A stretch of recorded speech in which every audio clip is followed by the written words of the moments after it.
요즘 뉴스를 보다 보면 이상하게 마음을 붙잡는 한 문장이 있습니다. 지금 통장에 100만 원도 없는 노인이 급격히 늘고 있다. 그 말을 처음 들었을 때 나는 그저 남의 이야기라고 생각했습니다. 하지만 어느 날 새벽 내 통장 잔액을 보고 있던 내 손이 떨렸습니다. 숫자는 분명히 있었다. 그러나 그 숫자가 안전이 아니라 끝에 가까워지고 있다는 걸 직감했습니다. 그때부터였습니다. 정말 괜찮을까? 나도 저 통계 속 한 사람이 되는 건 아닐까? 이 생각이 머릿속을 떠나지 않았습니다. 나는 올해 72입니다. 젊은 시절 하루에 3번 일을 바꿔가며 살았습니다. 새벽엔 신문을 돌리고 낮엔 공장에서 밤엔 식당에서 접시를 닦았습니다. 돈을 벌면 아내와 아이들에게 주는 게 당연하다고 여겼습니다. 그땐 가족을 위해란 말이 모든 고생을 덮어주는 주문 같았죠. 그렇게 40년을 버텼습니다. 하지만 지금은 그 주문이 나를 가난으로 데려온 마법이었음을 뒤늦게 깨닫습니다. 얼마 전 오래 알고 지낸 친구 영철이에게서 전화가 왔습니다. 야, 요즘 어떻게 지내냐? 그의 목소리는 평소보다 낮고 거칠었습니다. 잠시 뜸을 들이더니 그가 말했습니다. 병원비 때문에 대출을 받았어. 이번 달엔 연금으로 이자도 못 내겠더라. 순간 아무 말도 할 수 없었습니다. 나 역시 비슷한 처지였으니까요. 우리는 둘 다 평생 열심히 일했는데 왜 이렇게 초라해졌을까? 밤마다 생각했습니다. 우리 세대는 왜 이렇게 됐을까? 누구보다 부지런했고 성실했고 가족을 위해 희생했다. 그런데 왜 남은 건 불안과 빚, 그리고 고독뿐일까? 그때 떠올랐습니다. 우리의 노후는 준비되지 않은 전쟁이었다. 평생 싸워왔지만 마지막 전장은 생각해 본 적이 없었던 거죠.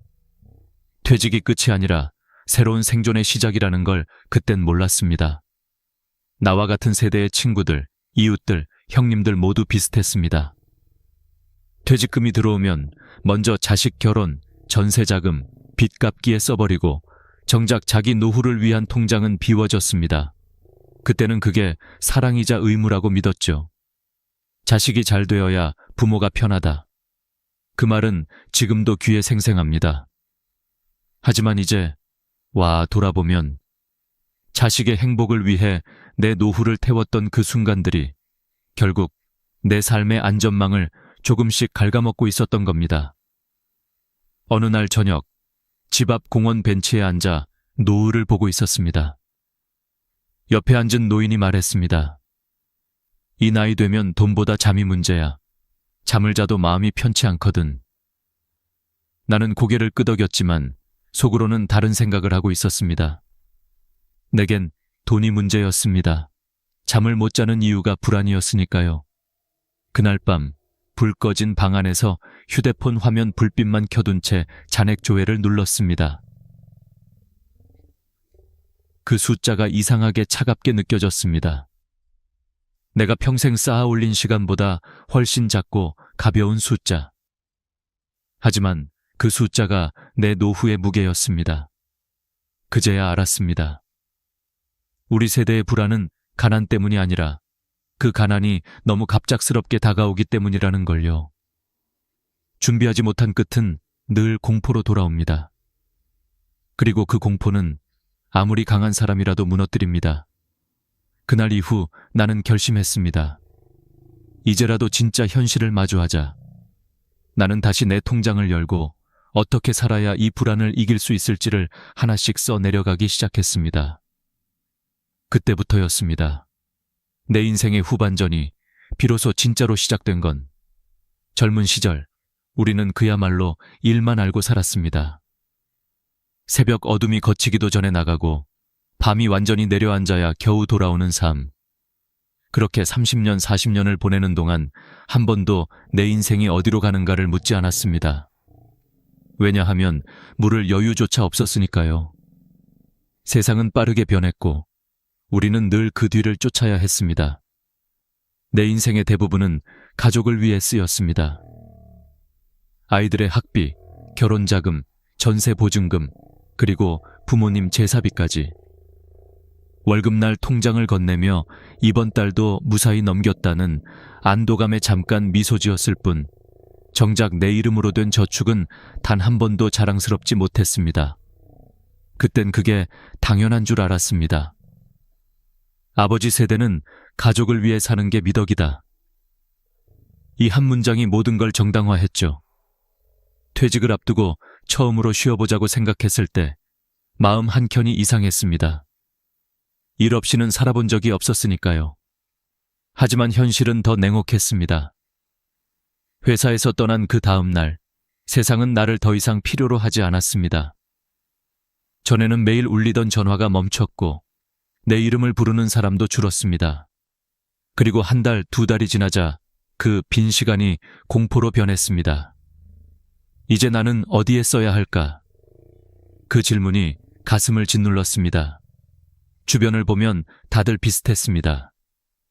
같이 퇴직한 친구들은 처음엔 여행도 가고 골프도 치며 인생 제2막을 즐겼지만 1년이 지나자 표정이 달라졌습니다.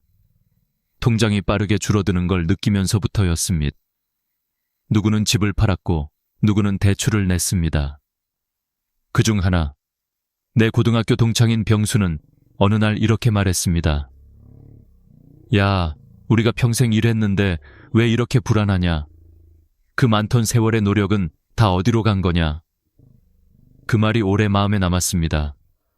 돌이켜보면 우리 세대는 돈을 버는 법은 배웠지만 지키는 법은 배우지 못했습니다. 그리고 감정적으로는 강했지만 경제적으로는 무방비 상태였습니다. 자식이 대학만 가면, 결혼만 하면 이제 좀 편하겠지. 그렇게 스스로에게 위로했지만 현실은 달랐습니다. 아이들이 독립하고 나서야 깨달았죠. 이제는 도와줄 사람도 기대할 사람도 없다는 걸요. 어느 날 옆집 김어르신이 쓰러졌다는 소식을 들었습니다. 평생 공무원으로 일한 분이었는데 병원비 때문에 집을 팔고 월세로 옮겼다고 합니다. 그분이 남긴 말이 잊히지 않습니다. 평생 남을 위해 살았는데 마지막은 나 자신을 위해 살아야 하지 않겠니? 그 말이 내 마음을 깊이 찔렀습니다. 그래서 나도 그날부터 내 삶을 돌아보기 시작했습니다. 나는 계산기를 들고 그동안 벌었던 돈을 대충 합산해 봤습니다. 40년 동안 모은 월급과 보너스를 다 합치면 6억 원이 넘습니다. 하지만 지금 내 통장엔 400만 원이 전부입니다. 그 돈은 다 어디로 갔을까요? 자식 결혼, 부모 병간호, 경조사, 대출 이자 모두 사랑이라는 이름으로 흘러나갔습니다. 사랑은 분명 아름답지만 한 가지 사실을 잊고 살았습니다. 사랑에는 방향이 있어야 한다. 그 방향이 언제나 나를 완전히 지워버리는 쪽이었다는 걸 이제야 깨달은 겁니다. 그 후로 나는 사람들을 유심히 보기 시작했습니다. 공원 벤치에서 혼자 도시락을 먹는 노인, 폐지를 줍는 아주머니, 지하철에서 잠든 어르신. 그들은 모두 한때 누군가의 부모였고 자식에게 헌신했던 이들이었습니다. 하지만 지금은 누구의 이름도 불리지 않는 존재로 남아 있었습니다. 그 모습 속에서 나는 나 자신을 봤습니다. 저 사람과 내가 뭐가 다르지? 정답은 없었습니다. 단지 시간 차이뿐이었죠. 그날 이후 나는 매일 아침 거울을 보며 다짐했습니다. 이제는 나를 위해 살아야겠다. 그게 이기심이 아니라 늦은 깨달음이라는 걸 믿으면서요. 그렇게 나는 내 인생의 두 번째 절반을 다시 쓰기 시작했습니다. 다시 배우고, 다시 계산하고, 다시 일어나는 법을 말입니다. 누가 늦었다고 말해도 나는 이제야 진짜 내 삶의 주인이 된 것 같았습니다. 나이 들어서야 비로소 보이는 게 있습니다. 그것은 돈보다 무서운 게 습관이라는 사실입니다. 평생 동안 익숙하게 믿어왔던 가치관이 내 노후를 무너뜨리고 있었다는 걸 깨닫는 순간 나는 오랫동안 손에 쥐고 있던 것들을 하나둘 내려놓기 시작했습니다. 내가 처음으로 인정한 건 이겁니다. 우리가 가난해진 건 운 때문이 아니다. 구조 때문이다. 그 구조 속에는 4가지의 그림자가 숨어 있었습니다. 첫 번째 그림자, 가족을 위한 희생입니다. 이건 우리의 가장 큰 자랑이자 동시에 가장 큰 함정이었습니다. 우리 세대에게 가족은 신앙과도 같았습니다. 부모가 자식을 위해 모든 걸 내주는 건 의무였고 사랑의 증거였습니다. 하지만 그 사랑은 종종 자신을 지워버리는 희생으로 변했습니다.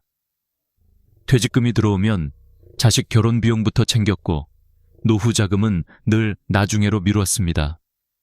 결국 그 나중은 한 번도 오지 않았습니다. 자식이 성공하면 괜찮을 줄 알았지만 세상은 그렇게 간단하지 않았습니다. 자식도 버거웠고 세대 간의 거리도 커졌습니다. 사랑이 미덕이던 시대는 갔지만 우리는 여전히 그 자리에 서 있었습니다. 두 번째 그림자는 체면이었습니다. 나는 이 단어가 얼마나 무섭고 집요한지를 늦게야 깨달았습니다. 결혼식, 돌잔치, 장례식, 경조사. 남들이 어떻게 볼까를 의식하며 감당할 수 없는 돈을 썼습니다. 그때는 인정받고 싶다는 마음이었지만 시간이 지나자 그 체면은 고스란히 빚으로 남았습니다. 나는 빚을 갚으며 이렇게 중얼거렸습니다. 그때 조금만 덜 보여줬다면 지금 이렇게는 안 됐을 텐데. 체면은 우리를 품위 있게 만들어주는 게 아니라 현실을 가려버리는 가면이었습니다. 세 번째 그림자는 금융문맹입니다. 나는 평생을 일하며 살았지만 돈이 어떻게 불어나는지는 몰랐습니다. 이자는 그냥 덤인 줄 알았고 주식은 부자들만 하는 거라고 생각했습니다. 그런데 은퇴 후 주변에서 이건 확실해. 요즘 다 이거 한다는 말을 듣고 따라 하다 보니 몇 달 만에 평생 모은 돈이 반토막이 났습니다. 그때 처음으로 깨달았습니다. 나는 돈을 번 게 아니라 돈에게 끌려다녔구나. 우리는 일하는 법은 배웠지만 돈을 지키는 법은 배우지 못한 세대였습니다. 학교도 직장도 사회도 우리에게 그걸 가르쳐주지 않았습니다. 그래서 늙어서야 다시 돈 공부를 시작해야 했습니다. 마지막 그림자, 그리고 가장 깊은 상처는 자식에 대한 사랑입니다. 이건 부정할 수도 없고 후회만으로 끝낼 수도 없습니다. 내 자식만큼은 나처럼 살게 두지 않겠다. 그 다짐으로 살아온 세대가 바로 우리입니다. 하지만 그 사랑이 때로는 자식을 약하게 만들고 부모를 무너뜨렸습니다. 내가 알고 지내던 한 할머니는 이렇게 말했습니다. 나는 자식에게 평생 주기만 했는데 이제는 한 번쯤 받아보고 싶어요. 그 말이 가슴을 후벼 팠습니다. 사랑이 빚이 되고 헌신이 후회로 바뀌는 순간 그건 부모의 상처이자 자식의 부담이 됩니다. 이 네 가지 그림자가 얽혀 만들어낸 게 바로 노후 빈곤입니다. 하지만 진짜 문제는 그 누구도 그걸 탓하지 않는다는 겁니다. 모두가 그땐 어쩔 수 없었지라며 고개를 숙입니다. 그러나 나는 이제 다르게 말하고 싶습니다. 어쩔 수 없었다는 말로는 내 인생을 설명할 수 없습니다. 그건 변명이 아니라 유언과도 같은 무력감이니까요. 우리가 정말로 해야 할 일은 반성보다는 인식의 전환입니다. 자식을 사랑해도 체면을 지켜도 돈을 몰라도 이제는 스스로를 지키는 법부터 배워야 합니다. 늦었어도 괜찮습니다. 배움엔 나이가 없고 변화엔 시기가 없습니다. 가장 중요한 건 내가 바뀌겠다고 마음먹는 지금 그 순간입니다. 그날 밤 나는 조용히 일기를 썼습니다. 오늘 나는 깨달았다. 내가 가난한 이유는 돈이 없어서가 아니라 사랑과 체면, 두려움이 내 삶의 주인이었기 때문이다. 그 한 문장을 적으며 이상하게 눈물이 났습니다. 그러면서도 마음 한켠엔 작은 희망이 피어올랐습니다. 이제부터라도 바꿀 수 있다는 믿음이었죠. 그 믿음이 내게 두 번째 인생의 불씨가 되었습니다. 그날 이후 나는 매일 아침 습관처럼 하던 행동을 바꿨습니다. 먼저 커피 대신 물을 마시고 뉴스를 보기 전 통장을 열었습니다. 그 숫자를 보는 게 두려웠지만 피하지 않기로 했습니다. 왜냐하면 두려움을 인정해야 비로소 대책이 보이기 때문입니다. 처음엔 잔액을 보는 것만으로도 가슴이 쿵쾅거렸습니다. 이걸로 다음 달까지 버틸 수 있을까? 하지만 며칠 지나자 이상하게도 마음이 조금씩 편해졌습니다. 숫자를 바라보는 일이 더 이상 공포가 아니라 현실이 되었기 때문입니다. 나는 작은 수첩을 하나 샀습니다. 표지엔 내 삶의 구조라고 적었습니다. 그리고 그 안에 모든 걸 적기 시작했습니다. 수입, 지출, 빚, 그리고 습관까지. 처음에는 숫자가 엉망이었습니다.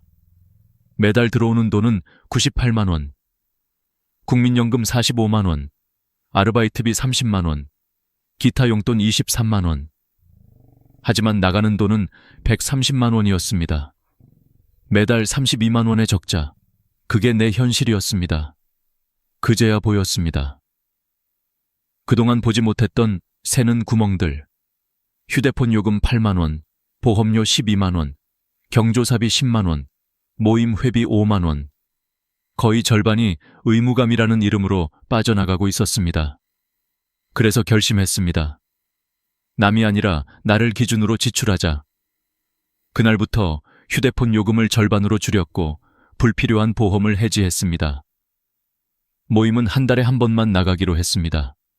대신 그 시간에 근처 초등학교 급식실 아르바이트를 시작했습니다. 하루 3시간, 월 40만 원. 처음엔 몸이 힘들었지만 사람들과 웃고 이야기하다 보니 마음이 훨씬 가벼워졌습니다. 무엇보다 다시 누군가에게 필요한 존재라는 감정이 나를 살렸습니다. 일을 시작하고 3달쯤 지났을 때 통장 잔액이 드디어 200만 원을 넘었습니다. 그 숫자를 보며 나는 눈을 감고 깊게 숨을 쉬었습니다. 그래, 이제야 숨통이 트인다. 그날 밤 오랜만에 숙면을 했습니다. 그리고 나는 그때 깨달았습니다. 가난은 돈이 없는 게 아니라 움직이지 않을 때 생기는 병이라는 걸요. 지금 내가 가진 게 작아도 그것을 지키려는 의지가 있다면 그건 더 이상 가난이 아닙니다. 내가 변화하자 주변 사람들도 하나둘 달라졌습니다. 동네 친구 정자 씨가 내게 물었습니다. 백 선생님, 요즘 얼굴이 좋아졌네요. 무슨 좋은 일 있으세요? 나는 웃으며 대답했습니다. 좋은 일은 없어요. 다만 나쁜 일을 미리 막고 있을 뿐이에요. 그 말에 친구가 한참을 고개 끄덕였습니다. 우리는 모두 인생의 마지막 구간에 와 있습니다. 젊은 날처럼 큰 돈을 벌 순 없지만 작은 변화로 인생을 회복할 수 있습니다. 그건 누구나 할 수 있는 일입니다. 예를 들어 이런 겁니다. 1. 하루에 커피 한 잔 줄이기. 월 5만 원 절약. 2. TV 대신 산책 30분. 건강 비용 절감. 3.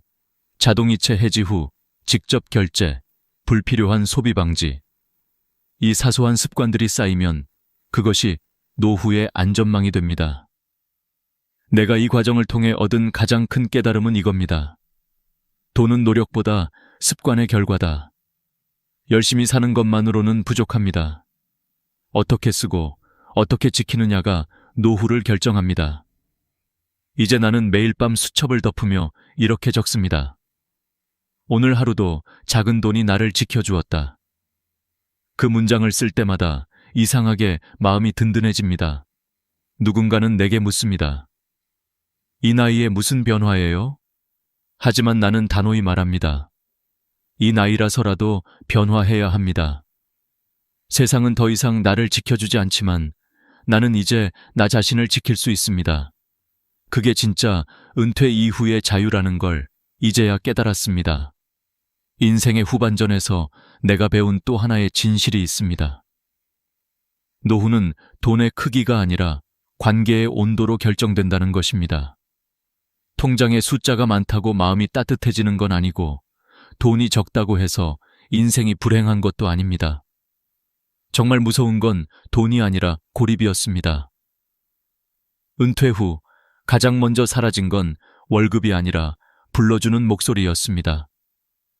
하루 종일 전화 한 통 울리지 않는 날이 많아졌고 저녁이 되면 집이 유난히 조용했습니다. 나는 그 고요함이 평화인 줄 알았습니다. 하지만 어느 날 문득 깨달았죠. 그건 평화가 아니라 고립의 시작이었습니다. 사람은 누구나 연결되어 있을 때 살아있다고 느낍니다. 그런데 노인이 되면 그 연결이 점점 끊깁니다. 퇴직으로 사회에서, 이사로 이웃에게서, 그리고 세대 차이로 자식에게서 멀어집니다. 그 결과 많은 어르신들이 이렇게 말합니다. 말 한마디 할 사람이 없어요. 나는 그 말을 들을 때마다 마음이 저렸습니다. 그래서 내 삶의 방향을 바꿨습니다. 돈보다 사람을 다시 모으자. 처음엔 쉽지 않았습니다. 오랜 세월 혼자 지내다 보니 누군가에게 먼저 말을 건네는 게 어색했습니다. 하지만 용기를 내어 하루 한 명씩 작은 인사를 건넸습니다. 오늘 날씨 좋네요. 커피 향이 참 따뜻하네요. 그 짧은 대화가 내 하루의 리듬을 바꿔놓았습니다.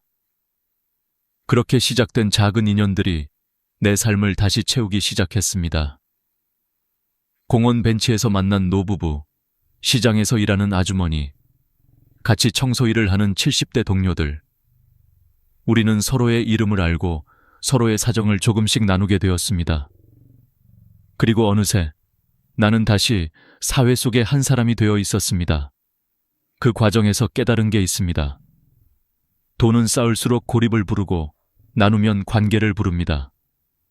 나는 매달 1만 원씩 이웃 사랑 성금을 내기 시작했습니다.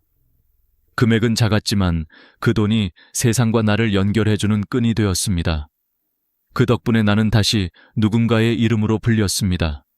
기부자 백지수님, 그 단어가 나를 다시 살아있게 만들었습니다. 어느 날 같은 봉사 모임에서 만난 한 할머니가 내 손을 잡고 말했습니다. 선생님, 덕분에 오늘 참 기분이 좋아요. 오랜만에 누군가와 밥 먹었네요. 그 순간 알았습니다. 내가 받은 게 더 컸다는 걸요. 내가 준 건 1만 원이었지만 받은 건 사람의 온기였습니다. 가난은 단지 통장의 문제가 아닙니다. 누군가 내 이름을 불러주지 않을 때 그때부터 마음이 가난해집니다. 그래서 나는 매일 나 자신에게 이렇게 말합니다. 백지수야, 오늘도 누군가와 연결되어 있니? 그 질문 하나가 내 하루를 지탱합니다.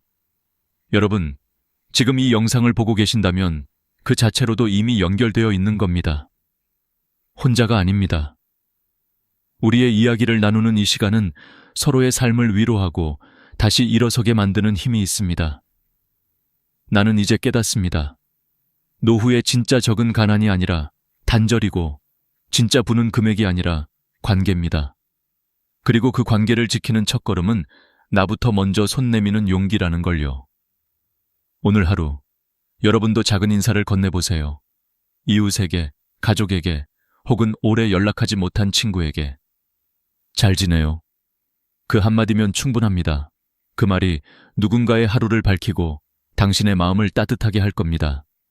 인생의 마지막 계절에 필요한 건 크고 화려한 재산이 아니라 내 이름을 기억해주는 단 한 사람입니다. 그 한 사람이 있다면 그건 이미 성공한 노후입니다. 이제 나는 노후를 두려움이 아니라 배움의 시간으로 받아들입니다. 젊은 시절엔 앞만 보고 달렸지만 지금은 멈춰서 뒤를 봅니다. 그 안에는 후회도, 감사도, 그리고 깨달음도 함께 있었습니다. 그중 가장 깊게 남은 건 이 한 가지입니다. 돈보다 중요한 건 마음의 자세다. 나는 오랜 시간 돈을 목표로 삼고 살았습니다. 돈이 있어야 안전하고 행복할 거라고 믿었습니다. 하지만 세월이 지나고 보니 돈은 도구일 뿐이었습니다. 도구는 어떻게 쓰느냐에 따라 삶을 살리기도 망치기도 합니다. 그걸 깨닫고 나니 비로소 지혜로운 노후의 의미가 보이기 시작했습니다. 이제 나는 돈을 나를 자유롭게 하는 수단으로 생각합니다. 돈을 모으는 이유는 불안해서가 아니라 선택할 자유를 지키기 위해서입니다. 그 자유는 거창하지 않습니다. 병원비를 걱정하지 않고 진료받을 수 있는 자유, 자식에게 손 벌리지 않고 스스로 생활할 수 있는 자유, 그리고 마음 편히 하루를 마무리할 수 있는 자유. 그 세 가지면 충분합니다. 그렇다면 이 자유를 지키기 위해 우리가 반드시 기억해야 할 5가지 황금률이 있습니다. 첫째, 돈을 기록하라. 지출을 적는 순간 돈은 흐름이 아닌 구조가 됩니다. 눈에 보이지 않으면 새지만 기록하면 멈춥니다. 나는 매일 밤 수첩에 오늘 사용 2무에 1,000원, 식비라고 적습니다. 작은 습관이 큰 평안을 만듭니다. 둘째, 돈을 분리하라. 생활비, 의료비, 비상금 통장을 따로 만드세요. 돈은 섞이면 사라집니다. 필요할 때마다 이 통장에서 조금씩 꺼내 쓰면 심리적으로 훨씬 안정감을 얻습니다. 셋째, 돈을 움직여라. 은행 이자를 원망하지 말고 정부 제도부터 활용하세요. 기초연금, 노인 일자리, 에너지 바우처, 의료비 지원 등 우리가 알지 못한 혜택이 수도 없이 많습니다. 정보는 곧 돈입니다. 찾는 자만이 얻습니다. 넷째, 돈보다 사람을 남겨라. 돈은 쓰면 줄지만 관계는 나눌수록 늘어납니다. 도움을 주는 손보다 도움을 줄 수 있는 사람이 되면 그 자체가 가장 큰 부자입니다. 다섯째, 돈으로 마음을 지켜라. 돈이 나를 흔들지 않게 감사와 절제가 중심이 되는 습관을 가지세요. 나는 매일 아침 이렇게 다짐합니다. 오늘도 돈보다 마음이 크길. 이 5가지를 꾸준히 실천하면 노후의 불안은 어느새 사라지고 삶은 훨씬 단단해집니다. 물론 쉽지는 않습니다. 하지만 포기하지 않는 한 반드시 바뀝니다. 나는 이제 매일 아침 햇살이 들어오는 순간 스스로에게 인사합니다. 백지수, 오늘도 잘 버텼다. 이제는 누가 나를 인정해주지 않아도 괜찮습니다. 왜냐하면 나는 내 인생의 마지막을 스스로 지켜내고 있으니까요. 그리고 여러분께 꼭 전하고 싶은 말이 있습니다. 지금 통장에 얼마가 있든, 지금 나이가 몇이든 당신의 인생은 아직 끝나지 않았습니다. 지금 이 순간 현실을 직면하고 한 걸음만 내디디면 그게 바로 인생의 새로운 시작입니다. 우리가 살아온 세대는 늘 주고 참으며 버텼습니다. 그건 약함이 아니라 강함의 증거입니다. 이제는 자신을 위해 그 강함을 써야 할 때입니다. 오늘 이 이야기가 여러분의 마음에 작은 불빛이 되어주길 바랍니다. 그 불빛이 어둠 속에서도 방향을 잃지 않게 해줄 겁니다. 그리고 그 불빛들이 모이면 우리 세대 전체가 다시 따뜻하게 빛날 수 있습니다. 여러분, 이제 자신에게 이렇게 말해주세요. 나는 늙은 게 아니라 여전히 배워가는 중이다. 그 말 한마디가 인생의 마지막 계절을 가장 아름답게 만들어줄 겁니다. 오늘 이 영상을 끝까지 들어주신 모든 분들께 진심으로 감사합니다. 이 이야기가 마음에 닿았다면 더 많은 어르신들이 이 사실을 알 수 있도록 좋아요와 구독, 알림 설정 꼭 눌러주세요. 여러분의 작은 클릭 하나가 누군가의 인생을 바꿀 수 있습니다.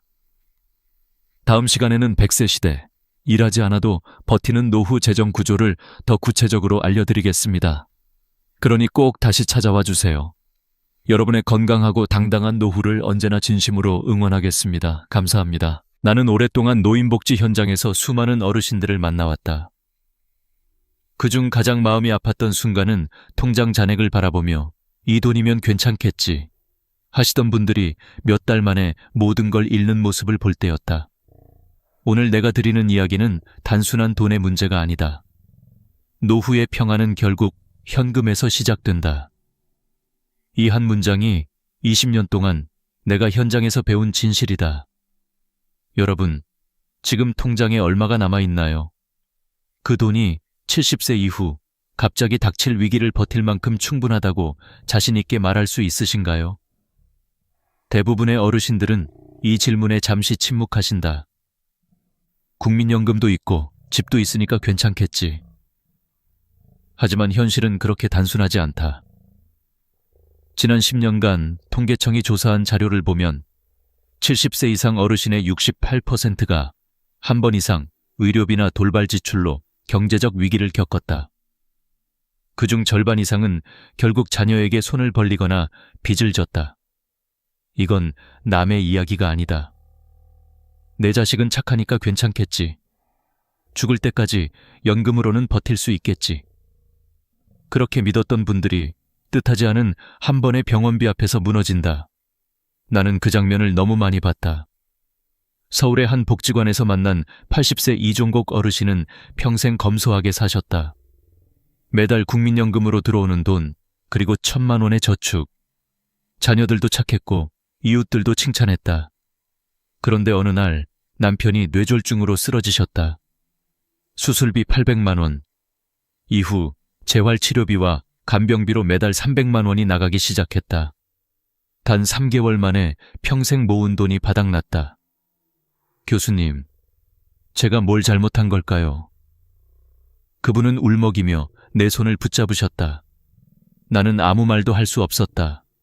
왜냐하면 그건 그분만의 이야기가 아니었기 때문이다. 바로 옆집에서도 동네 마트에서도 똑같은 일이 벌어지고 있었다. 노후의 위기는 한 번에 오지 않는다. 병원비, 간병비, 생활비, 그리고 시간이 서서히 그 사람을 무너뜨린다. 처음에는 조금만 버티면 되겠지. 하지만 석 달이면 누구나 쓰러진다. 그런데도 사람들은 설마 나에게 그런 일이 라며 준비를 미룬다. 그 설마가 결국 통장을 텅 비게 만든다. 내가 현장에서 느낀 건 단 하나다. 준비하지 않은 노후는 언제나 갑작스럽게 무너진다. 돈이 없어서가 아니라 쓸 수 있는 현금이 없어서다. 집이 있고 자식이 있고 연금이 있어도 현금이 없으면 위기 앞에서 손발이 묶인다. 병원은 카드보다 현금을 원하고 간병인은 선입금을 요구한다. 그리고 그때 대부분의 어르신은 자녀에게 전화기를 든다. 얘야, 이번 달은 좀 도와줄 수 있겠니? 그 순간 부모의 자존심은 무너지고 마음엔 죄책감이 자리 잡는다. 나는 그런 장면을 수없이 봤다. 자녀에게 폐 끼치고 싶지 않다는 마음으로 평생을 살아온 세대. 그들이 결국 자녀에게 도움을 청해야 하는 그 현실. 그건 돈의 문제가 아니라 존엄의 문제다. 그래서 나는 이 영상을 통해 단호히 말씀드리고 싶다. 지금 통장에 있는 돈이 당신의 마지막 안전망이다.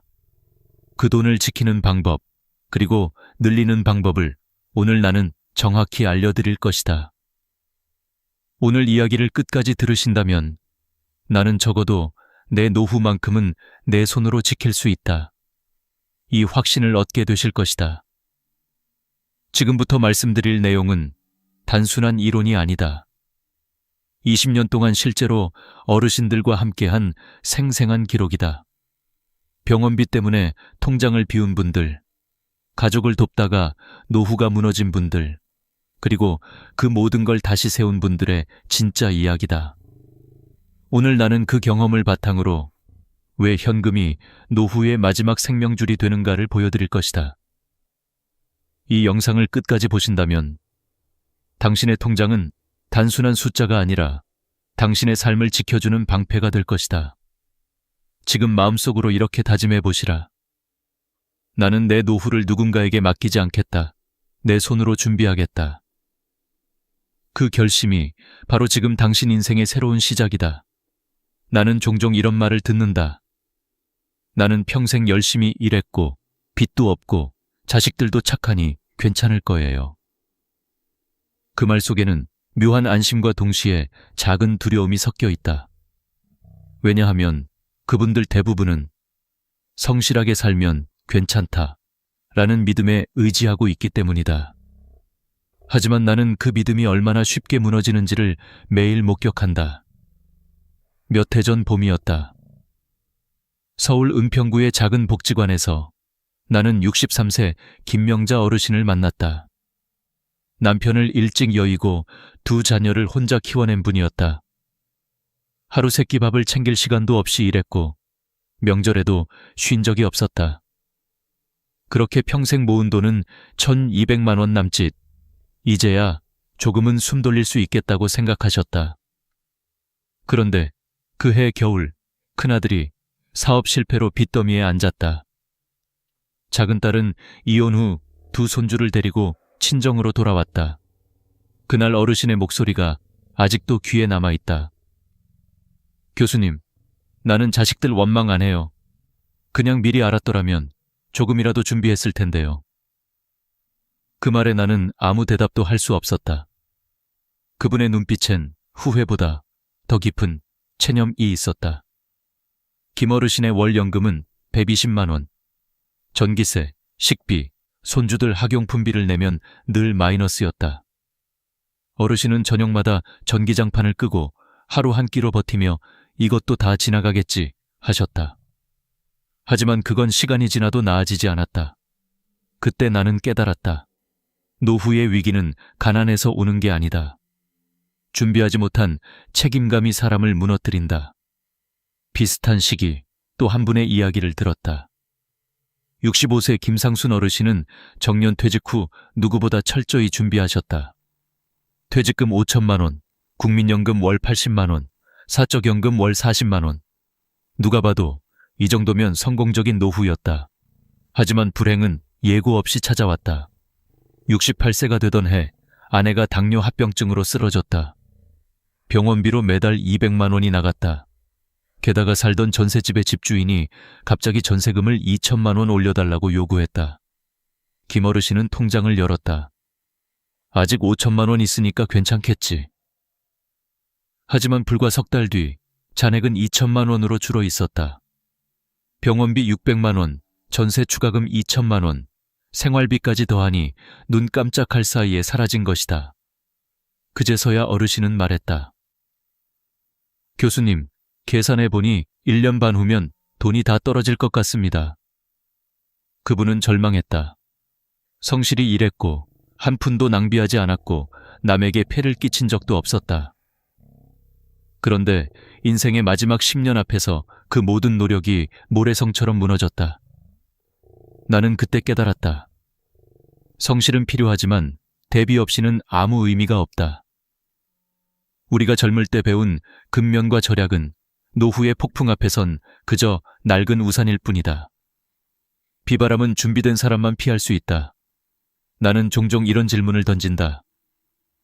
어르신, 지금 통장에 있는 돈이 6개월을 버틸 수 있을까요? 대부분의 분들이 잠시 멈칫한다. 그 6개월의 공백이 바로 노후 파산의 시작이다. 한번 병원비가 나가고, 한번 집세가 오르고, 한번 자식이 어려워지면 그제야 그때 조금만 준비했더라면 하며 눈물을 삼킨다. 이건 누군가의 실패담이 아니다. 우리 모두의 내일이 될 수 있는 경고다. 성실함만으로는 노후를 지킬 수 없다. 연금도, 집도, 자식의 효심도 완벽한 방패가 되어주지 못한다. 마지막 순간 우리를 지켜주는 건 즉시 꺼낼 수 있는 현금뿐이다. 지금 이 말을 듣고 계신다면 마음 한구석이 조금 불안해지실지도 모른다. 그 불안은 잘못된 게 아니다. 그건 살아남고자 하는 본능이다. 오늘 그 본능을 외면하지 마시라. 이제 우리는 그 불안을 대비로 바꿔야 한다. 다음 이야기에서 나는 그 답을 구체적으로 보여드릴 것이다. 집도 있고 연금도 있는데 왜 무너지는지, 돈이 아니라 현금이 필요한 진짜 이유를, 그 이유를 아는 순간 당신의 노후는 전혀 다른 방향으로 바뀔 것이다. 나는 노후의 위기를 이야기할 때마다 강조한다. 돈이 있어도 현금이 없으면 끝이다. 이 말이 처음엔 이상하게 들릴지 모르지만 실제로 가장 많은 어르신들이 무너지는 이유가 바로 이것 때문이다. 집은 있다. 국민연금도 매달 나온다. 그런데 막상 응급 상황이 닥치면 병원비 300만 원을 바로 낼 수 있는 분은 드물다. 통장엔 적금이 묶여 있고 부동산은 팔 수 없으며 연금은 다음 달을 기다려야 한다. 그 사이에 병원은 입금이 안 되면 수술을 미뤄야 합니다. 라고 말한다. 그 한 문장이 사람을 무너뜨린다. 내가 만난 75세 박영자 어르신이 그랬다. 남편이 갑자기 쓰러졌을 때 수술비로 1,000만 원이 필요했다. 그런데 어르신은 1억 5천만 원짜리 아파트를 가지고 있었지만 현금은 50만 원도 없었다. 결국 고금리 대출을 받아야 했다. 몇 년 동안 이자를 갚느라 생활이 더 힘들어졌고 그때마다 어르신은 이럴 줄 알았으면 조금이라도 현금을 준비할 걸 하고 후회하셨다. 이 이야기는 단지 한 사람의 실패담이 아니다. 우리 사회 전체가 돈과 현금의 차이를 착각하고 있는 현실을 보여주는 사례다. 노후 자산의 대부분이 부동산으로 묶여 있고 그 부동산은 위기 순간엔 아무 쓸모가 없다. 집은 팔리지 않고 세입자는 없고 대출은 어렵다.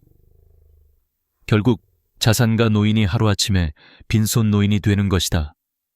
나는 그런 장면을 수도 없이 봤다. 그래서 단호히 말한다. 노후의 진짜 안전망은 재산이 아니라 유동성이다. 즉, 지금 당장 꺼내 쓸 수 있는 현금이야말로 당신의 생명줄이다. 의료비, 간병비, 집세, 생활비.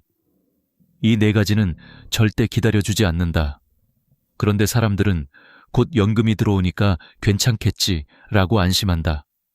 하지만 인생의 위기는 곧이라는 말이 통하지 않는다. 수술실 문 앞에서, 약국 계산대 앞에서 그 곧은 아무 의미가 없다. 나는 현금의 중요성을 설명할 때 종종 이런 비유를 쓴다. 비상시에 꺼낼 수 없는 돈은 마치 잠긴 우물 속 물과 같다. 물을 가지고 있어도 마시지 못한다면 결국 목이 마른 건 마찬가지다. 김상순 어르신의 경우도 마찬가지였다.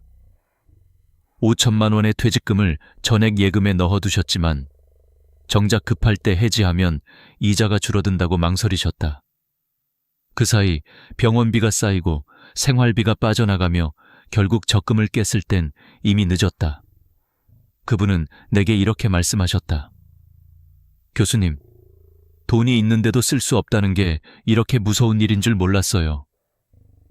그 말이 내 가슴에 깊이 남았다. 현금이란 건 단순히 종이돈이 아니다. 바로 대응할 수 있는 여유이며 선택할 수 있는 자유다. 현금이 있으면 병원비를 미리 낼 수 있고 자녀에게 부담을 주지 않아도 된다. 무엇보다 내가 아직 스스로 할 수 있다는 자존감을 지킬 수 있다. 내가 상담한 많은 어르신들이 말한다. 나는 자식한테 손 벌리기 싫어요. 하지만 그 말 속엔 다른 진심이 숨어 있다. 손 벌릴 여유조차 없다는 두려움이다. 그 두려움을 없애는 유일한 방법이 바로 현금 준비다. 현금은 단지 돈의 형태가 아니라 노후의 시간을 사는 힘이다. 현금이 있으면 병원비를 당장 낼 수 있고 그 사이에 연금이 들어오고 복지 지원도 받을 수 있다. 하지만 현금이 없으면 모든 일이 멈춘다. 시간이 멈추면 치료도 회복도 희망도 함께 멈춘다. 나는 그래서 늘 이렇게 말한다. 노후에 필요한 건 돈이 아니라 당장 쓸 수 있는 현금입니다. 당신이 가진 집이 아무리 비싸도 그 집이 오늘 저녁 약값을 대신 내주진 않는다. 당신의 이름으로 된 땅이 아무리 넓어도 그 땅이 병원비를 대신 내주지 않는다. 이제부터라도 생각을 바꿔야 한다. 집은 나중에 팔 수 있는 자산일 뿐 당신의 위기를 막아주지 못한다. 노후의 진짜 준비는 현금 흐름을 만드는 것이다. 작은 금액이라도 꾸준히 현금으로 쌓아두는 습관, 그게 당신의 삶을 지켜줄 방패다. 다음 이야기에서 나는 왜 그 금액이 8천만 원이어야 하는지를 보여드릴 것이다. 그건 단순한 숫자가 아니다. 10년간 3,500명의 어르신 데이터를 분석해 얻은 결과다. 노후의 생명선을 지키는 마법의 숫자 8천만 원. 그 근거를 알고 나면 당신의 생각은 완전히 달라질 것이다. 많은 분들이 나에게 이렇게 묻는다. 교수님, 왜 꼭 8천만 원이어야 하나요? 이 질문에 나는 단호하게 대답한다. 그건 감이 아니라 10년간 3,500명의 실제 데이터를 분석한 결과입니다. 8천만 원은 단순한 숫자가 아니다. 노후의 삶을 버틸 수 있느냐, 무너지느냐를 가르는 생존선이다. 내가 이 금액을 제시하게 된 건 수많은 사례에서 공통점을 발견했기 때문이다. 첫째, 의료비 대비금이다. 70세 이후 중대 질병에 한 번 걸리면 평균 치료비는 2천만 3천만 원이다. 여기에 수술 후 간병비, 재활치료비가 더해지면 적게 잡아도 3천만 원이 필요하다. 그런데 대부분의 어르신들은 건강보험이 있으니까 괜찮겠지라고 생각한다. 하지만 실비보험에서 나오는 돈은 항상 늦고 간병비는 본인 부담이다. 결국 3개월만 지나면 통장은 텅 빈다. 둘째, 주거비와 생활환경 대비금이다. 살던 집에 전세금이 오르거나 낡은 집을 수리해야 하는 상황은 언제든 찾아온다. 보일러 교체, 지붕 보수, 수도관 교체, 이런 비용이 평균 2천만 3천만 원이다. 집은 있으니 괜찮다고 생각하지만 집은 돈을 만들어주지 않는다. 그때 필요한 건 바로 유동자금, 즉 현금이다. 셋째, 가족 지원비다. 자녀의 실직, 손주의 양육, 혹은 가족의 의료비 지원. 부모는 자식이 어려울 때 외면하지 못한다. 평균 1천만 2천만 원이 이 부분에서 빠져나간다. 어르신들 대부분이 이렇게 말씀하신다.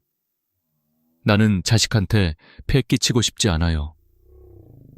하지만 아이러니하게도 준비가 안 돼 있으면 결국 자식에게 더 큰 짐이 된다. 넷째, 생활비 버퍼다. 물가 상승과 연금 삭감에 대비해 1년치 생활비, 즉 최소 1,000만 원은 예비로 확보해야 한다. 이건 단순히 돈을 쌓아두는 게 아니라 갑작스런 인플레이션과 사회 변동에 대비하는 심리적 안정자금이다. 이 네 가지를 합치면 최소 7천만 원에서 1억 원, 그 평균값이 바로 8천만 원이다. 이건 내가 임의로 만든 수치가 아니라 실제 생존 데이터를 근거로 한 현실적 기준이다. 그렇다면 중요한 건 금액이 아니라 형태다. 이 8천만 원은 부동산이나 주식처럼 묶인 자산이 아니라 즉시 꺼낼 수 있는 현금성 자산이어야 한다. 왜냐하면 위기는 언제나 지금 오기 때문이다. 박영자 어르신의 사례를 떠올려보자. 1억 5천만 원짜리 아파트를 가지고 있었지만 남편의 응급수술비 1,000만 원을 마련하지 못했다. 결국 고금리 대출을 받아야 했다. 그분은 내게 이렇게 말했다. 교수님, 그때는 돈이 아니라 시간이 더 무서웠어요. 돈은 갚을 수 있지만 시간을 되돌릴 수는 없잖아요. 그 말이 바로 핵심이다. 현금이 없다는 건 시간을 잃는다는 뜻이다. 나는 이 수치를 제시하며 많은 어르신들의 삶이 바뀌는 걸 보았다. 8천만 원을 모으는 게 가능할까요? 물론 쉽지 않다. 하지만 불가능하지도 않다. 실제로 62세 정무 어르신은 3-3-2 전략을 통해 5년 만에 7,500만 원을 모았다. 그 전략은 간단하다. 첫 번째 3은 3년 집중 저축이다.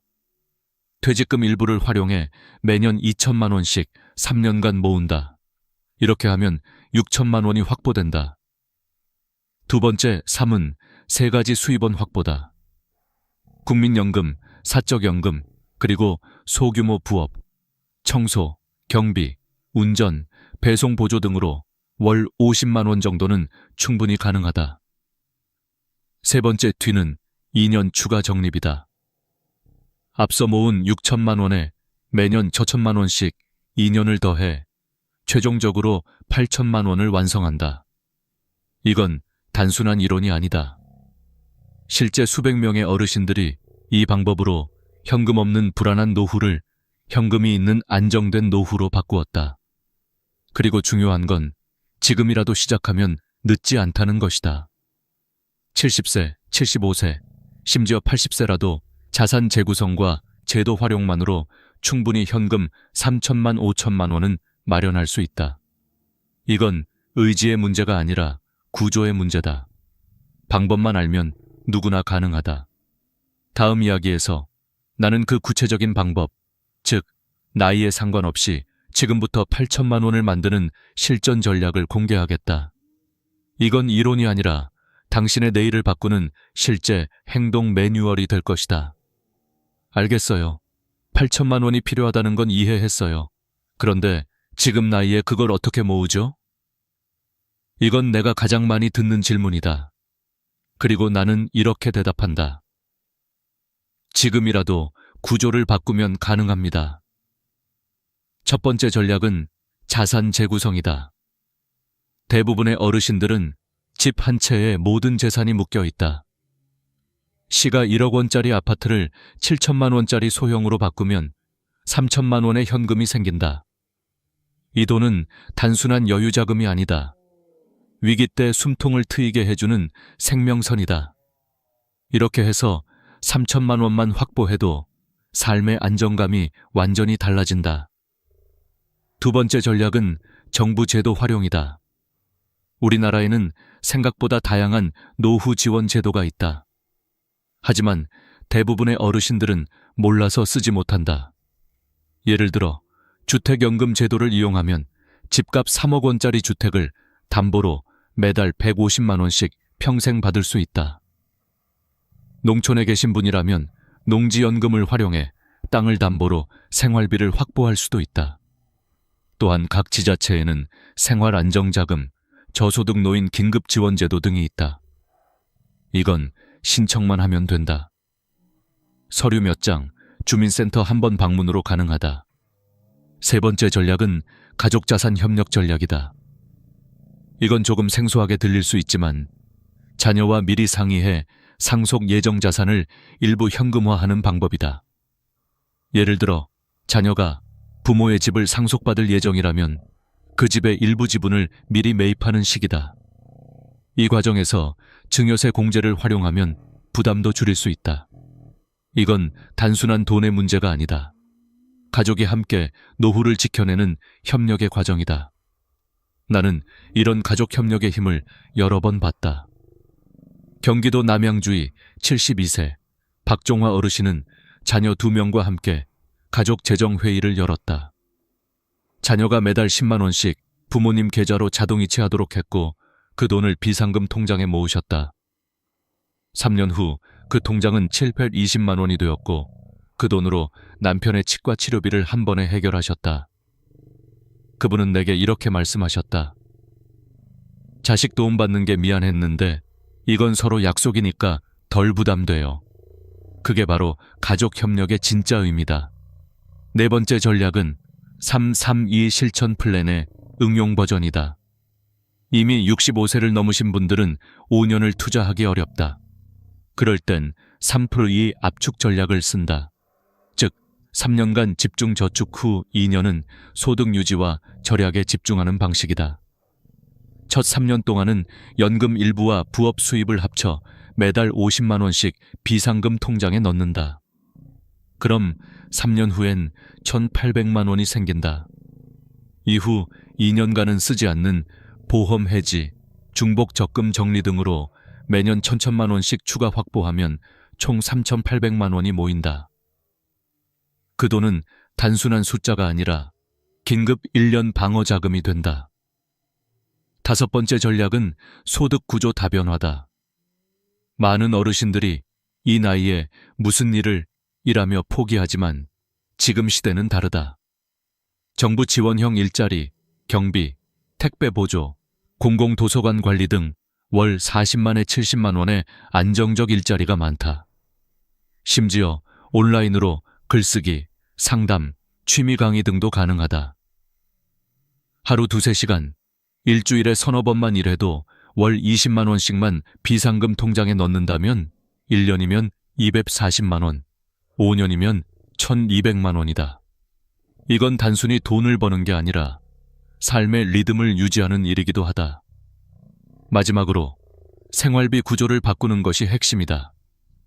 많은 분들이 내가 아낄 게 어디 있다고 하시지만 실제로 가계부를 써보면 불필요한 구독료, 보험 중복, 카드 이자 등으로 매달 현대 20만 원이 새어나간다. 그걸 바로잡으면 1년에 최소 200만 원이 남는다. 이건 절약이 아니라 재구성이다. 여기까지 들으셨다면 이렇게 생각하실지도 모른다. 그래도 그게 가능할까? 가능하다. 왜냐하면 나는 수백 명의 어르신이 이 단계를 직접 실행해 변화를 만든 걸 봤기 때문이다. 이건 결심이 아니라 시작의 문제다. 지금 시작하면 1년 후 당신의 통장은 다르게 보일 것이다. 다음 마지막 이야기에서는 이 모든 내용을 단 3일 안에 실행할 수 있는 3일 행동 계획으로 정리해드리겠다. 그건 단순한 계획표가 아니라 당신의 노후를 바꾸는 첫 번째 실행이 될 것이다. 이제 마지막입니다. 여기까지 들으셨다면 이미 마음속엔 하나의 결심이 생겼을 겁니다. 그래, 나도 지금부터 준비해야겠다.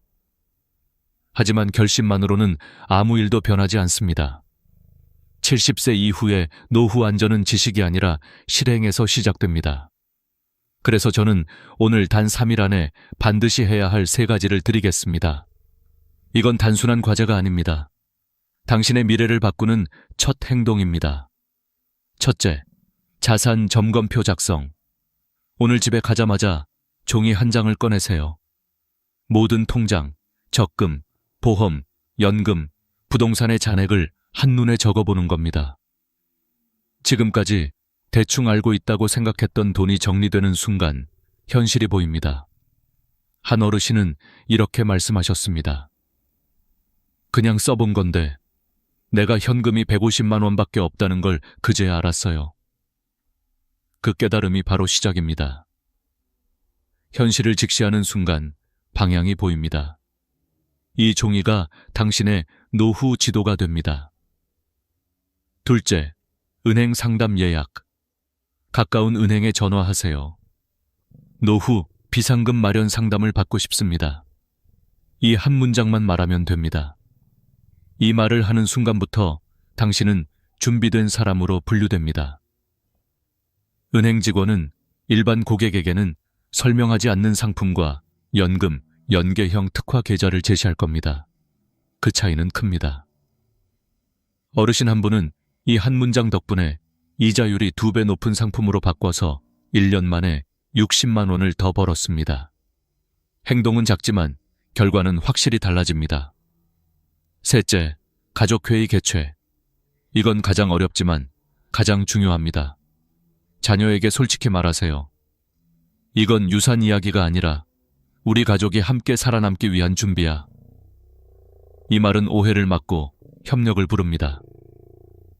실제로 가족회의를 한 가정은 그렇지 않은 가정보다 2배 이상 빨리 재정 안정을 찾았습니다. 가족이 모여 현실을 공유하면 각자 역할이 생기고 부담이 나눠집니다.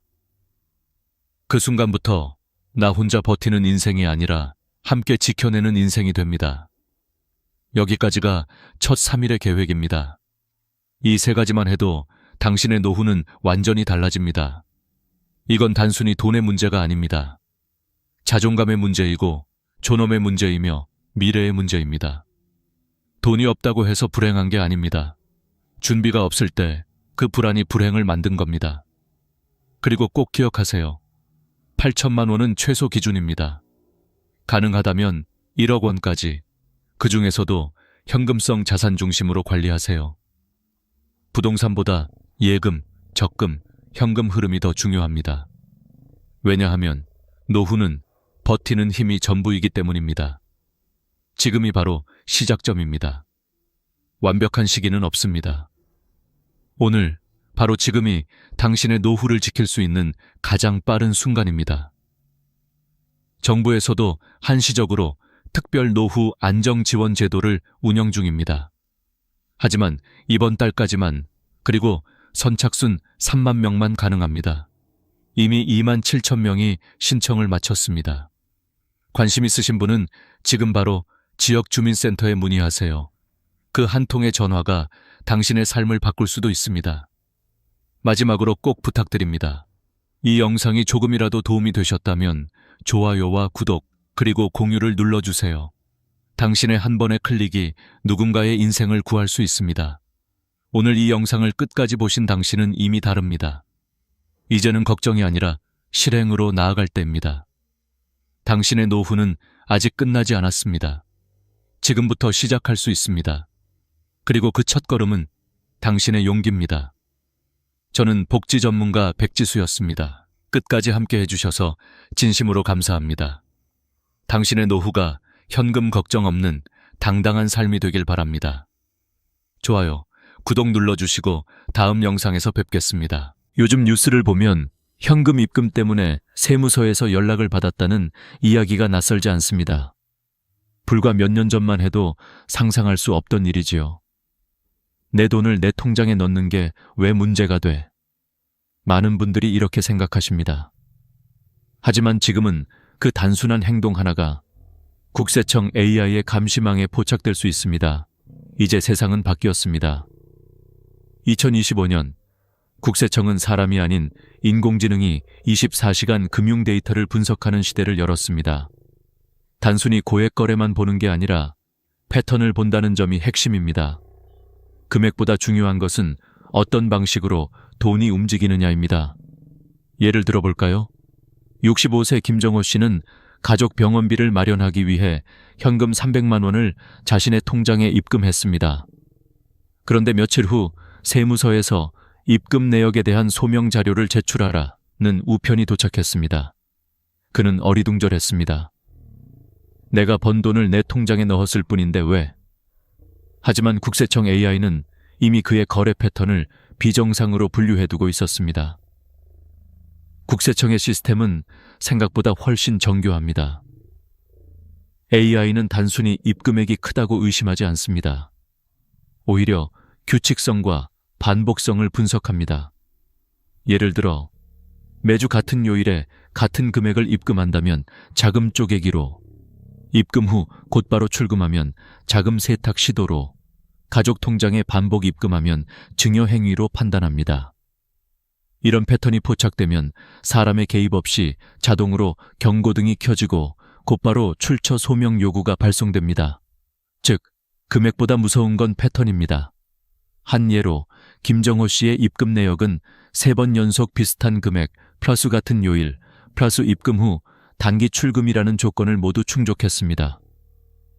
AI 입장에서는 숨겨진 수입원을 가진 사람처럼 보였던 것입니다.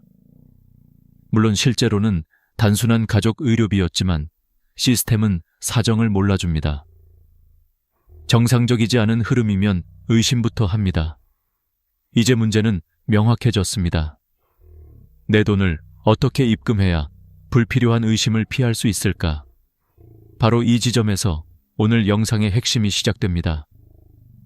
국세청의 AI는 인간보다 훨씬 빠르고 냉정하며 패턴을 한번 비정상으로 분류하면 이후 거래도 연속적으로 추적합니다.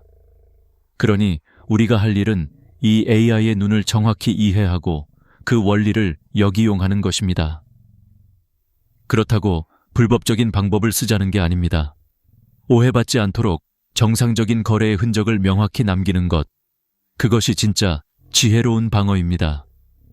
이제부터 여러분께 알려드릴 5가지 방법은 국세청의 AI가 감시하는 원리를 정확히 파악하고 설계된 전략들입니다. 각각의 방법은 실제 사례와 함께 설명될 것입니다. 단 한 가지 주의할 점은 이 정보는 탈세를 위한 것이 아니라 억울한 오해를 피하는 법이라는 사실입니다. 첫 번째 방법은 AI가 가장 먼저 감지하는 규칙성을 깨뜨리는 것부터 시작합니다. 매주 같은 요일, 같은 금액, 같은 시간에 입금하는 것은 AI에게는 의도된 패턴으로 보입니다. 따라서 입금의 금액, 요일, 시간을 의도적으로 불규칙하게 만들라는 것이 핵심입니다. 이 단순한 전략 하나만으로도 AI의 분석 효율을 절반 이하로 떨어뜨릴 수 있습니다. 그 이유와 구체적인 방법은 바로 다음 부분에서 이어집니다. 제가 앞서 말씀드린 핵심은 하나입니다. 국세청 AI는 숫자보다 패턴을 본다. 그리고 그 패턴이 의심스러우면 사람의 손길이 닿기 전에 이미 경보가 울린다는 것. 그렇다면 우리가 실생활에서 할 수 있는 일은 무엇일까요? 바로 AI가 좋아하는 규칙성을 의도적으로 해체하고 동시에 우리 거래의 정상성을 증명할 수 있는 흔적을 남기는 것입니다. 지금부터 저는 여러분과 함께 5가지 방법을 차근차근 현실적인 사례와 함께 풀어가겠습니다. 이 방법들은 복잡하지 않지만 한 가지 전제는 지켜야 합니다. 정직하게, 투명하게 행동하되 오해받기 쉬운 형태만 피하자는 원칙입니다. 첫째, 입금은 불규칙하게 금액과 요일을 바꿔라. 사실 이건 생각보다 간단합니다. AI는 규칙적인 반복을 매우 좋아합니다. 매주 월요일 100만 원씩 입금하는 패턴은 금방 눈에 띕니다. 반면 금액과 요일을 섞어 입금하면 통계적으로 의도된 반복으로 보기 어렵게 됩니다. 예를 들어 한 달 생활비로 현금 60만 원을 모아야 한다면 매주 15만 원씩 같은 요일에 넣지 말고 첫 주는 14만 원 수요일, 둘째 주는 16만 금요일, 셋째 주는 15만 원 화요일식으로 요일과 금액을 섞어보세요. 작은 변화만으로도 AI의 패턴 인식 확률을 크게 낮출 수 있습니다. 제 환자 중 한 분은 매달 같은 금액을 같은 요일에 입금하다가 불필요한 소명을 받으셨습니다. 제가 요일과 금액을 바꾸는 것을 권했더니 그 후로 아무 문제 없이 생활비 충당을 하시더군요. 둘째, 입금 후 즉시 출금은 피하라. 시간차를 둬라. AI가 특히 의심하는 패턴 중 하나는 입금 직후 출금입니다. 누군가의 돈을 잠시 자신의 계좌로 경유시키고 바로 다른 사람에게 이체하는 패턴은 자금 세탁 모델의 전형이기 때문입니다. 따라서 현금을 입금한 뒤 최소 며칠, 가능하면 5-7일 정도는 계좌에 머무르게 하세요.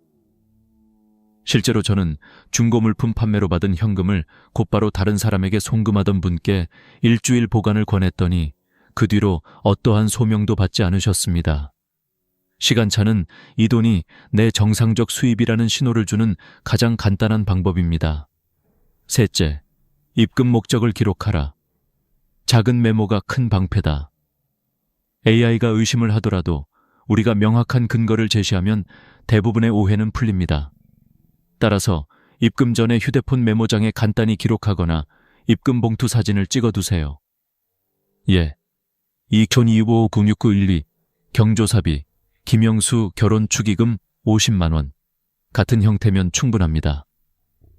제 상담 사례 중 한 어르신은 손주 학원비를 대신 내주고 받은 현금을 바로 통장에 넣었는데 미리 교사와 주고받은 문자, 영수증 사진을 정리해 두었다가 소명 요청이 왔을 때 제출해 바로 해결한 적이 있습니다. 메모 한 줄이 여러분을 지켜줍니다. 넷째, 가족 간 거래는 차용증 형식으로 남겨라. 부모가 자녀에게 생활비를 주거나 반대로 자녀가 부모에게 거액을 돌려줄 때 흔히 발생하는 문제가 증여로 보이는 것입니다. 이를 피하려면 단순히 통장에 넣는 것보다 빌려준다는 형식의 문서를 남기세요. 요즘은 휴대폰 메모로도 충분합니다. 날짜, 금액, 상환 기간을 명확히 적고 가능하면 소액이라도 정기적으로 원금 일부를 갚는 기록을 남기면 더 안전합니다. 중요한 것은 형식뿐 아니라 실제 상환이 뒤따르는 것입니다. 형식만 있고 실행이 없으면 결국 증여로 판단될 수 있습니다. 다섯째, 간접 결제 수단을 보조적으로 활용하라. 단, 소액 중심으로. 제로페이, 충전형 선불카드, 간편결제 앱 같은 수단은 은행 계좌의 트래픽을 줄이는 데 도움이 됩니다. 예컨대 중고거래 대금 일부를 현금 대신 토스머니로 충전해 사용하면 은행 입출금의 반복을 줄일 수 있습니다. 다만 큰 금액을 한꺼번에 충전하면 오히려 눈에 띌 수 있으니 소액 위주로 빈도는 불규칙하게 사용하는 것이 바람직합니다.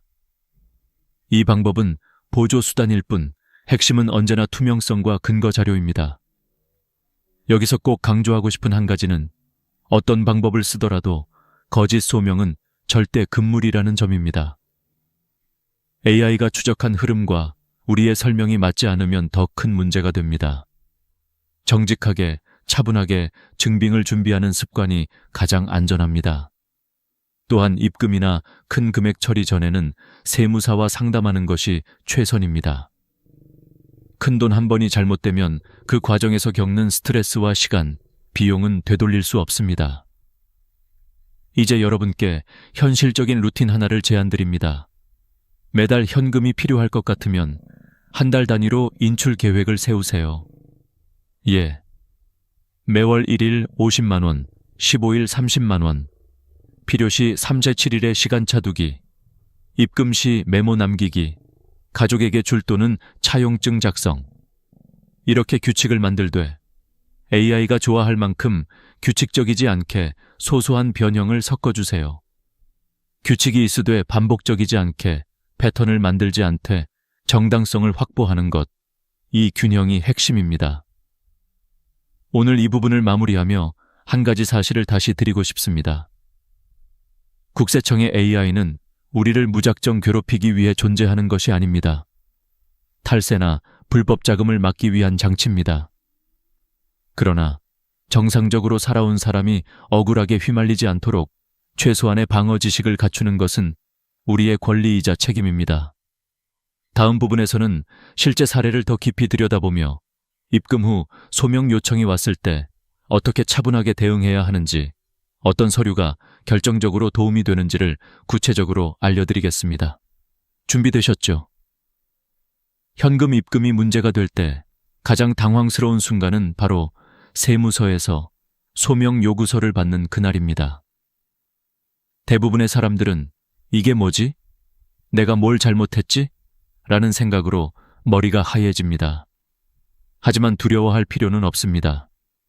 이 절차는 단순한 확인 요청일 뿐 세금 부과가 확정된 것도 아닙니다.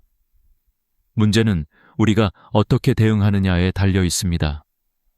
오늘은 실제 사례를 통해 소명 요청을 받았을 때 어떻게 해야 불필요한 오해를 피할 수 있는지를 구체적으로 살펴보겠습니다.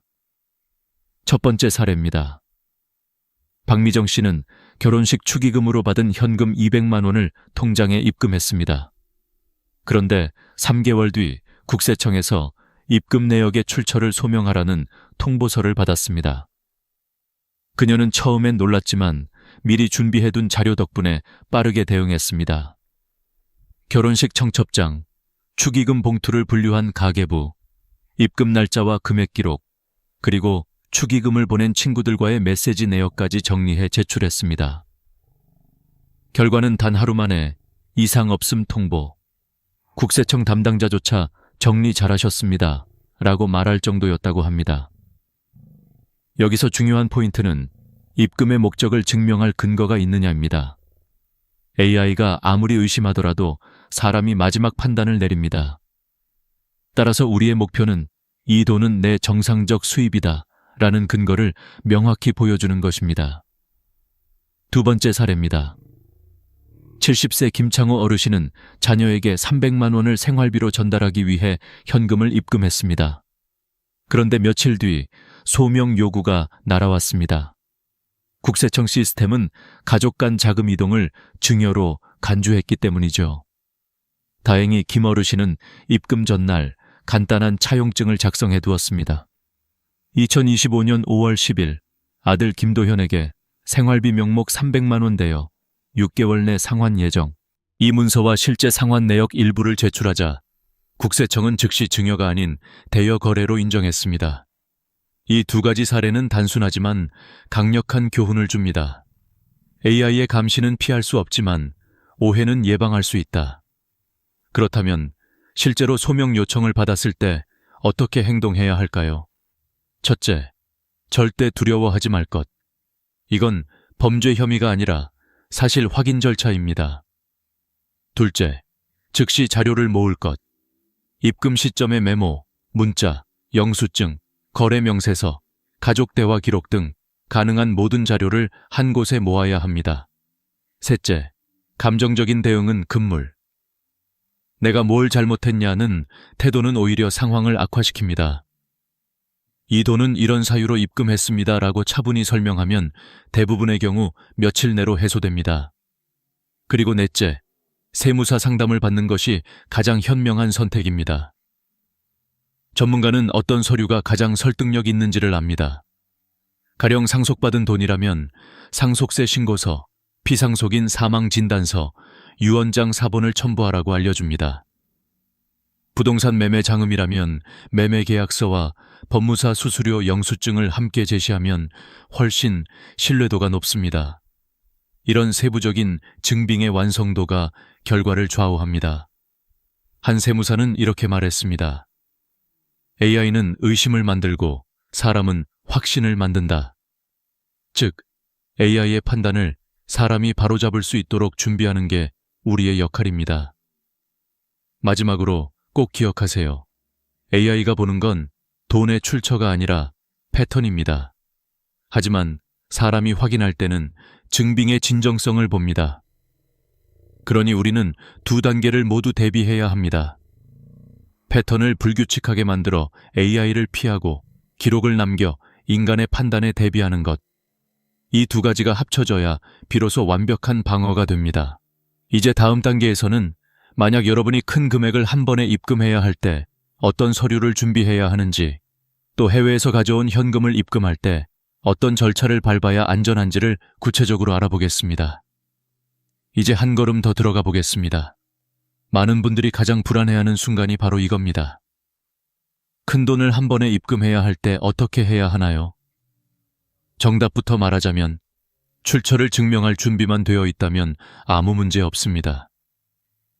문제는 돈 자체가 아니라 그 돈이 어디서 왔는가를 명확히 설명하지 못할 때 생깁니다.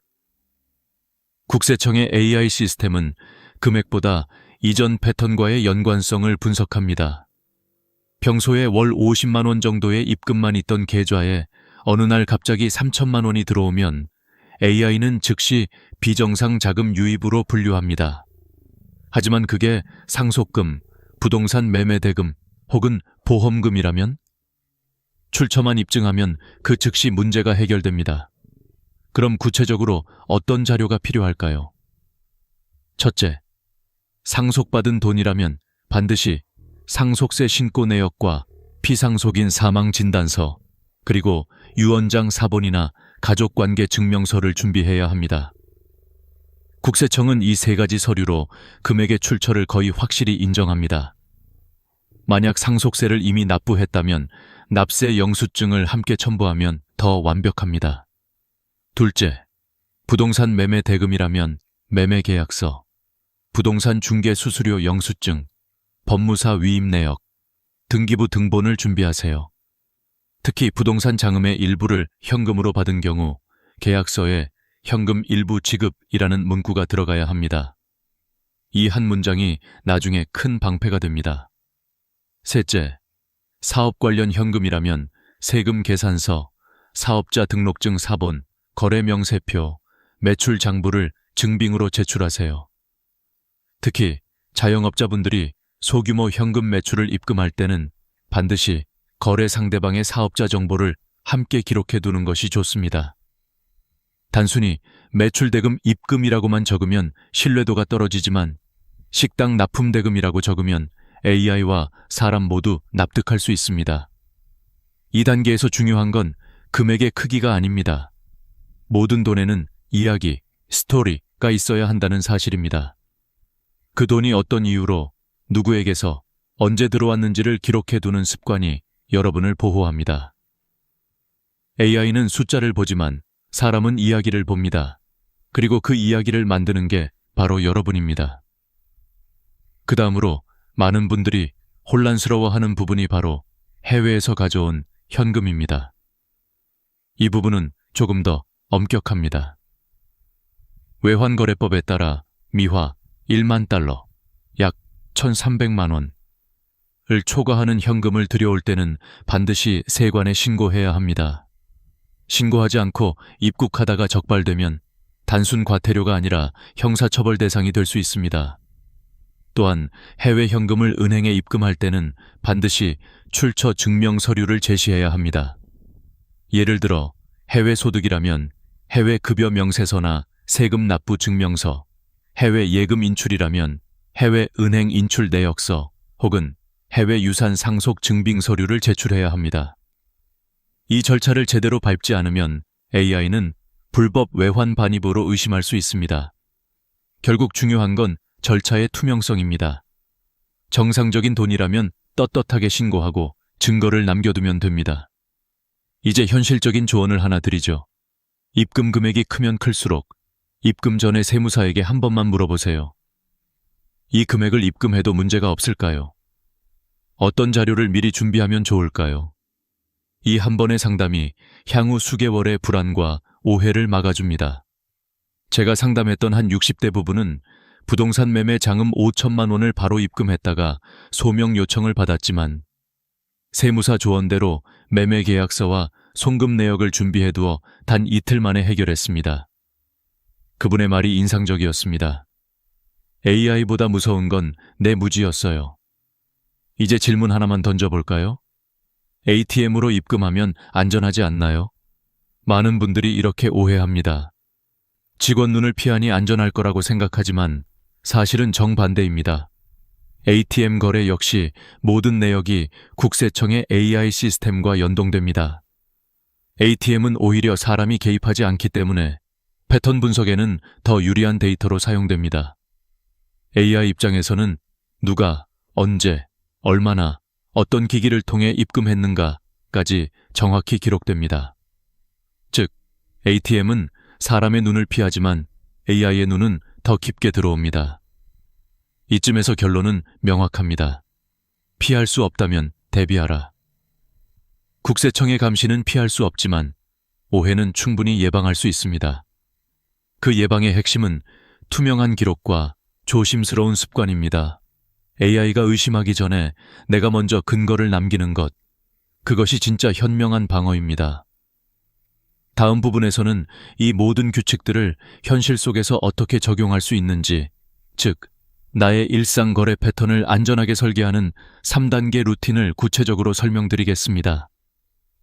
이 3단계 루틴만 익히면 여러분의 계좌는 AI에게 완벽히 정상적인 계좌로 인식될 것입니다. 이제 본격적으로 AI에게 절대 의심받지 않는 계좌 루틴 3단계를 알려드리겠습니다. 이건 제가 실제 금융 상담을 하며 수백 명의 사례를 분석해 만든 생활형 방어 루틴입니다. 법적으로 완벽히 안전하면서도 AI의 감시망에서 벗어날 수 있는 가장 실질적인 방법입니다. 1단계, 거래의 리듬을 만든다. 일정하되 규칙적이지 않게. AI는 패턴의 반복성을 학습합니다. 하지만 역설적으로 완전히 불규칙한 사람보다 자연스럽게 흔들리는 사람 클 정상으로 인식합니다. 예를 들어 매달 25일에 월급이 들어오고 28일에 공과금이 빠져나가는 건 정상 패턴입니다. 그러나 현금 입금이 매주 월요일 정확히 같은 금액, 같은 시각에 반복된다면 그건 의도된 자금 이동으로 인식됩니다. 따라서 현금 거래가 잦은 분들은 유동 리듬클 만들어야 합니다. 예를 들어 1주차 수요일 오전 11시 47만 원 입금, 2주차 금요일 오후 3시 52만 원 입금, 3주차 월요일 오전 9시 46만 원 입금. 이런 식으로 요일 시간 금액을 일부러 흔들어 주세요. 이건 단순한 트릭이 아닙니다. AI는 이 패턴을 생활비, 경조사비 등 불규칙한 개인 소비 흐름으로 인식합니다. 반복성이 깨지는 순간 감시 확률은 80% 이상 줄어듭니다. D단계, 흔적을 남긴다. 기록은 나의 방패다. 현금은 본질적으로 흔적이 없는 돈기입니다. AI가 가장 싫어하는 게 바로 근거 없는 입금이죠. 따라서 여러분은 스스로 흔적을 만들어야 합니다. 그 방법은 간단합니다. 1. 휴대폰 메모장 기록법 입금 전 10초만 투자하세요. 예. 2025-17 병원비 납부 후 현금 잔액 60만 원 입금 2025-31 친구 빌려준 돈 상환받음 30만 원 입금. 이 영수증 사진 기록법, 경조사, 병원비, 개인 간 거래 등은 가능한 한 사진 1장만 남기세요. 휴대폰 갤러리에 입금 근거, 폴더를 만들어 정리해두면 됩니다. 3통장 메모 활용법, 요즘 대부분의 은행 앱에는 입금 메모 남기기 기능이 있습니다. 이 한 줄이 소명 절차에서 결정적인 증거가 됩니다. 예. 입금 메모에 병원비, 잔액 입금, 중고 거래 대금 등 간단히 적기만 해도 충분합니다. 이런 작은 습관 하나가 나중에 수십 시간의 세무 대응을 줄여줍니다. 3단계, 심리적 안전지대를 만든다. 세무 불안 없는 마음 관리. 많은 분들이 국세청 AI 이야기를 들으면 괜히 마음이 불안해집니다. 혹시 나도 감시당하고 있는 건 아닐까? 하지만 기억하세요. 국세청의 목적은 벌을 주는 것이 아니라 정상 거래와 비정상 거래를 구분하는 것입니다. AI는 단지 데이터를 분류할 뿐 사람을 감시하지 않습니다. 따라서 가장 중요한 건 당당한 마음입니다. 내가 떳떳한 근거를 남겼다면 두려워할 이유가 없습니다. 국세청은 AI가 아니라 자료로 판단합니다. 저는 수백 건의 상담을 하며 깨달았습니다. 문제가 생기는 사람들의 90%는 잘못해서가 아니라 준비하지 않아서였습니다. 그리고 준비는 어렵지 않습니다. 오늘부터 여러분도 이렇게만 하세요. 입금 전 10초 메모, 입금 후 5일 이상 보관, 가족 거래 시 차용증 1장, 금액과 요일은 불규칙하게. 이 4가지만 지켜도 여러분의 통장은 국세청 AI에게 가장 정상적인 계좌로 분류됩니다. 작은 팁, AI보다 먼저 움직이는 습관. AI는 거래 후에 반응하지만 사람은 미리 준비할 수 있습니다. 입금하기 전에 스스로에게 질문해 보세요. 이 돈의 이야기를 나중에 설명할 수 있을까? 그 질문에 바로 답할 수 없다면 아직 기록이 부족한 겁니다. 그때 바로 메모를 남기세요. AI 시대의 금융은 기억보다 기록입니다. 이제는 돈이 아니라 돈의 흐름이 신용이 되는 시대입니다. 이제 마지막 부분에서는 실제로 국세청으로부터 입출금 소명 요청서를 받았을 때 서류를 어떻게 정리하고 어떤 순서로 제출해야 하는지, 그리고 어떤 말 한마디로 담당자의 신뢰를 얻을 수 있는지를 단계별로 알려드리겠습니다. 여러분이 이 과정을 정확히 이해하면 어떤 상황에서도 흔들리지 않는 재정적 면역력을 갖게 될 것입니다. 이제 마지막 단계입니다. 혹시라도 국세청에서 귀하의 계좌 입출금 내역에 대해 소명이 필요합니다 라는 문서를 받게 된다면 당황하지 말고 이 단계를 그대로 따라 하세요. 이건 단순한 세무조사 절차가 아닙니다. AI가 이상 패턴을 감지했을 때 사람이 한 번 더 사실관계를 확인하는 검증 과정일 뿐입니다. 즉, 대응만 잘하면 아무 일도 없습니다. 1단계, 즉시 감정을 멈추고 사실을 기록하라. 대부분의 사람들은 이 문서를 받는 순간 왜 나한테 이런 게 왔지? 내가 뭘 잘못했나? 하며 불안감부터 느낍니다. 하지만 세무 담당자는 여러분을 범인으로 보는 게 아닙니다. 단지 데이터상으로 설명이 필요한 거래가 있다고 판단했을 뿐입니다. 따라서 감정적으로 대응하지 말고 받은 순간 해야 할 일은 단 하나, 입금 내역의 이유를 정확히 적는 것입니다. 예를 들어 2025년 5월 2일 입금 200만 원, 결혼 축의금 잔액 입금. 2025년 6월 15일 입금 300만 원, 병원비 환급금 입금. 2025년 8월 3일 입금 500만 원, 아들에게 빌려준 돈 상환. 이렇게 적기만 해도 세무 담당자의 첫인상은 완전히 달라집니다. 이 사람은 거래를 투명하게 관리하는구나. 그 순간부터 이미 절반은 끝난 겁니다. 2단계, 3단 증빙 세트를 준비하라. 소명서에는 말보다 증거가 힘입니다. 이때 준비해야 할 3가지 기본 서류를 기억하세요. 1. 입금 관련 근거자료, 영수증, 거래명세서, 문자대화, 사진, 메모 등. 2. 자금 출처 확인서, 돈이 들어온 이유, 상속, 매매, 환급 등을 증명하는 서류. 3. 사용 내역 자료. 입금 후 그 돈이 어디로 흘러갔는지를 보여주는 자료, 출금 내역, 결제 영수증 등. 이 3가지가 한 세트로 있으면 세무 담당자는 더 이상 추가 질의를 하지 않습니다. 왜냐하면 AI는 패턴을 보고 의심하지만 사람은 흐름을 봅니다. 입금의 시작과 끝이 명확하면 그건 정상 자금으로 판정됩니다. 3단계. 세무사에게 한 번만 보여줘라. 이건 선택이 아니라 보험입니다. 전문가에게 단 한 번만 보여주면 불필요한 실수를 미리 막을 수 있습니다. 세무사는 국세청이 무엇을 의심하는지를 압니다. 그래서 여러분이 제출한 문서 중 불필요한 표현을 걸러주고 더 확실한 표현을 대신 써줍니다. 예를 들어 생활비 명목 입금보다는 가족 대여금 상환이 훨씬 명확합니다. 현금 보관분 입금보다는 퇴직금 잔액 입금이 설득력이 있습니다. 말 한 줄이 달라지면 결과가 달라집니다. 4단계. 제출 후엔 침묵이 최선이다. 소명 자료를 제출한 후엔 불안해서 전화를 자주 하는 분들이 있습니다. 하지만 그건 좋지 않습니다. 세무 담당자는 하루에도 수십 건의 케이스를 처리합니다. 반복된 문의는 오히려 이 사람 뭔가 숨기는 게 있나 하는 인상을 줄 수 있습니다.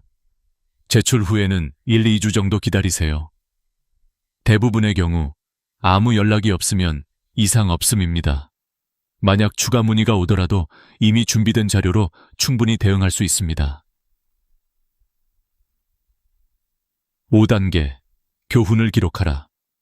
소명 절차가 끝났다면 그 경험을 반드시 기록해 두세요. 언제, 어떤 이유로, 어떤 금액이 문제되었는지. 이건 앞으로의 모든 금융거래에서 강력한 예방 백신이 됩니다. 그리고 이 경험을 주변 어르신들과 공유하세요. 나는 이런 일이 있었는데 이렇게 하니까 해결됐어. 이 한마디가 다른 사람의 불안과 실수를 줄여줍니다. AI 시대의 지혜는 지식보다 공유에서 나옵니다.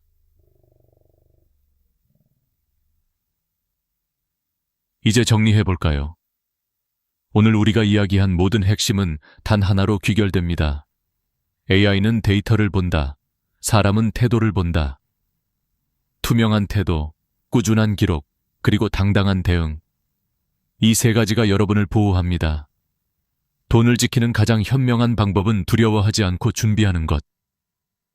국세청의 AI 감시는 피할 수 없지만 여러분의 지혜와 기록 습관이 있다면 절대 문제되지 않습니다. 여러분의 통장은 숫자가 아니라 신뢰의 증거입니다. 그리고 신뢰는 하루아침에 생기지 않습니다. 오늘의 작은 기록이 내일의 평안한 노후를 만듭니다. 끝으로 부탁드립니다. 이 영상이 도움이 되셨다면 좋아요와 구독, 그리고 공유를 눌러주세요. 당신의 한 번의 클릭이 누군가의 재정적 불안을 지켜낼 수 있습니다. 현명하게 벌고 지혜롭게 지키는 세상, 그 여정에 제가 함께하겠습니다. 지금까지 여러분의 금융 동반자 지혜마당이었습니다. 오늘도 안전하고 평안한 하루 되세요.